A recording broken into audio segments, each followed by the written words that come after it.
Obiageli felt an urgent need to use the toilet after finishing her meal. She asked the waiter where the bathroom was, and he pointed down a narrow corridor.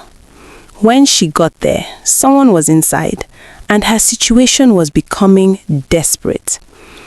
She noticed a swinging door that seemed to lead toward the kitchen area. Through the gap, she couldn't see much, but she was getting impatient. She pushed through, and what she saw made her stomach turn. The place was disgusting. Unwashed plates were piled high right next to where they were cooking. Raw meat sat out in the open with flies crawling all over it. The women cooking had their hair uncovered and scattered, and their white uniforms, if you could still call them white, were stained with God knows what.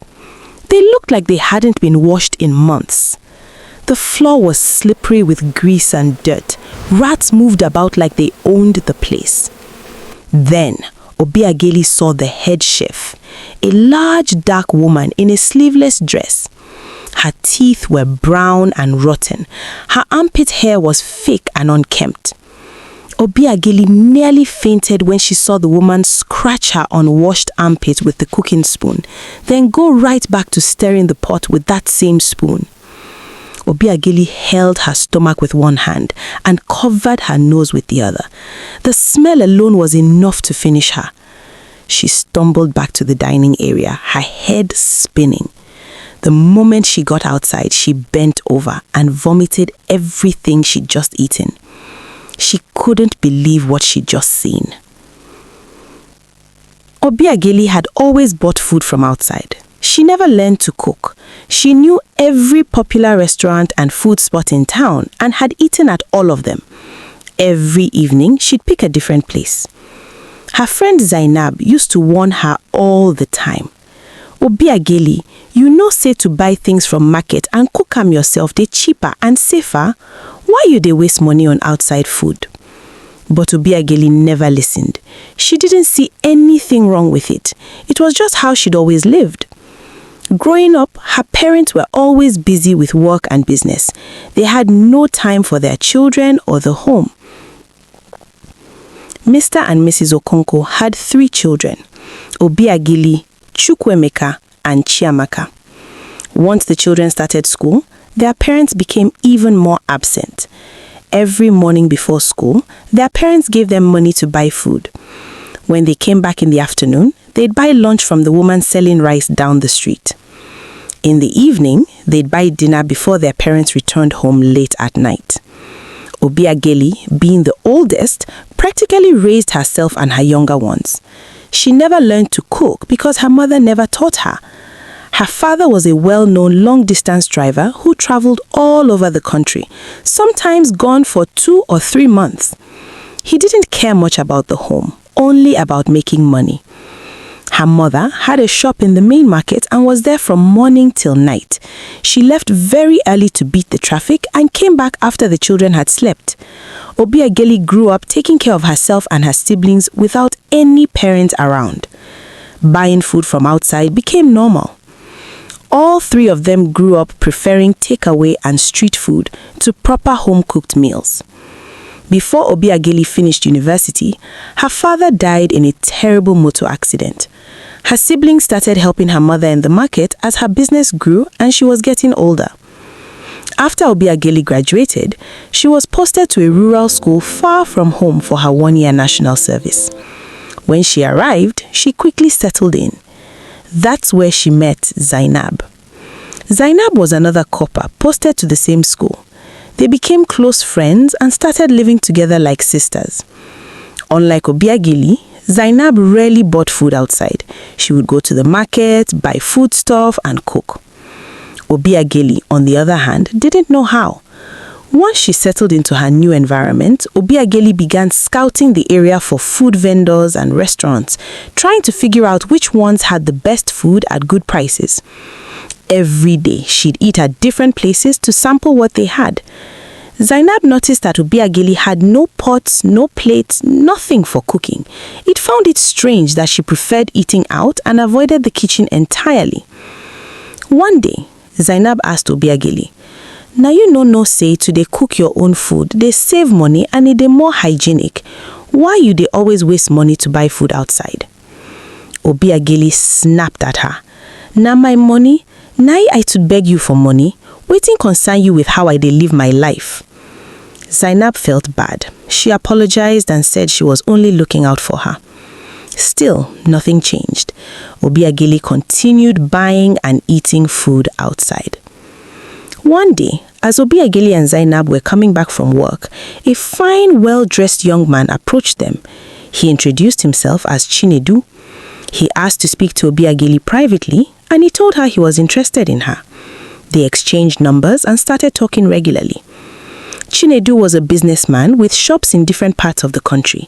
He often took Obiageli to expensive, classy restaurants, and soon Obiageli started catching feelings. Then one day, Chinedu came to visit Obiageli at home. She welcomed him warmly and offered him a drink. As they talked, his stomach started growling. He said he was hungry and asked Obiageli to cook something. He wanted to taste her food. He even offered to follow him to the market to buy things. Obiageli was shocked. She stammered and said, "But Chinedu, cooking takes time, oh? Why don't we just call one of those nice restaurants to deliver something fresh?" Chinedu shook his head. "No, I want to eat your food, something you cooked with your hands." When Obiageli realized he was serious, she sighed and admitted the truth. "I'm sorry, Chinedu. I don't know how to cook." Chinedu stared at her. Obiageli was beautiful, well-spoken, educated, but she couldn't cook. He was disappointed. Without saying much, he got up and left. When Zainab came home later that evening, she found Obiageli lying on the bed, looking sad. She asked what was wrong, but Obiageli wouldn't tell her. She just said she lost some money. She didn't want Zainab to say "I told you so," especially since Zainab had been warning her about eating out for a long time. One afternoon, on her way home from work, Obiageli saw a new restaurant along the road. It was big, beautiful, and always packed with people. The outside looked expensive and well-maintained. No wonder the place is always full, Obiageli thought. One day, she decided to go in. The place was stunning. Clean tables, nice decor, polite waiters, and the prices were surprisingly affordable. No wonder the place is always full, Obiageli thought. She ordered jollof rice and chicken. When it came, it tasted amazing. From that day, Obiageli became a regular. She went there almost every day.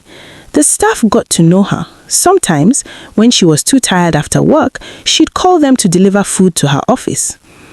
But something strange happened less than a month after she started eating there. One afternoon, she ordered food to her workplace because she was exhausted.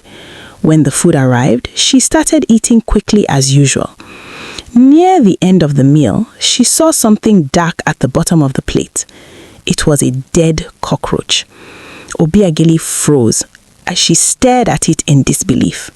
This had never happened to her before. Probably because she always ate so fast, she never really looked at what she was eating. She threw the rest of the food away. But foolishly, she didn't stop going there. She told herself it was just a one-time mistake. A week later, Obiageli fell seriously ill. She was rushed to the hospital with severe stomach pain and high fever.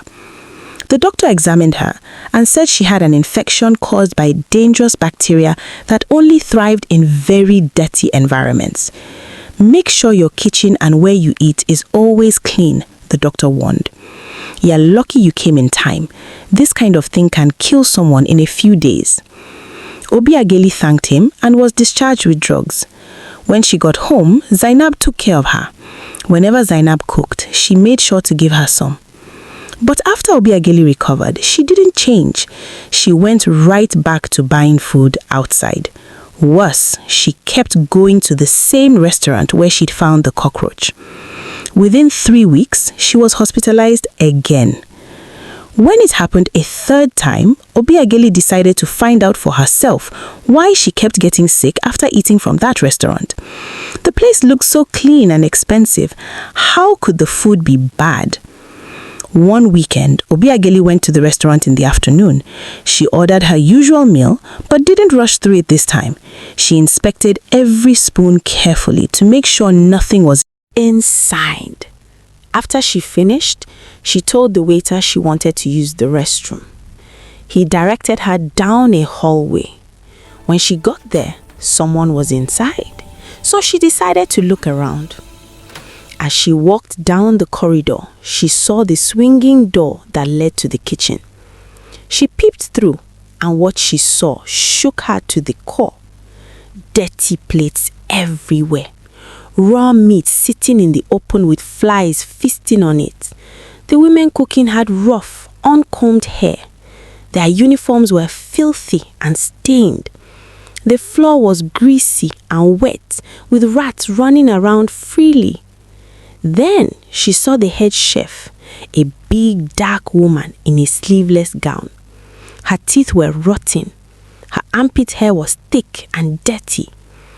Obiageli's stomach turned as she watched the woman scratch her armpit with the spoon she was using to stir the soup, then continue stirring without washing it. Obiageli felt like throwing up. She hurried back to the dining area and sat down, pretending nothing had happened. Her mind was racing. If this clean and expensive restaurant was like this, what about the others? She thought about all the places she'd eaten, all the food she'd swallowed without question. Were they all the same? When she got home, Obiageli felt ashamed. She regretted not listening to Zainab. That day, she made up her mind. She was going to start cooking her own food.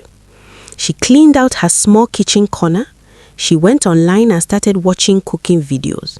She went to the market and bought pots, plates, spoons, and foodstuff. When Zainab came home that evening, she was shocked to see Obiageli in the kitchen.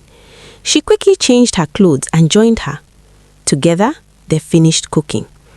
The food didn't look as fine and presentable as what she used to buy from restaurants, but it tasted good, and she knew it was clean. Obiageli kept learning. She watched videos. She asked Zainab questions. She stopped eating out and started carrying food to work in a cooler. Her colleagues were surprised. "Obiageli, you don't cook? Since when?" they'd ask, half joking. Some of them even started joining her for lunch. Months later, Chinedu came back. He apologized for walking out on her that day instead of encouraging her or offering to help. They talked things through and eventually got back together.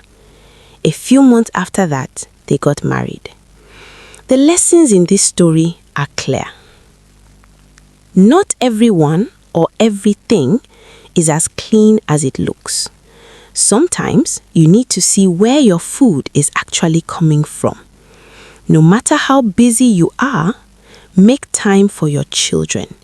Teach them the things that matter. And when you truly care about someone, don't just walk away because of something you don't like. See if they are willing to learn and grow.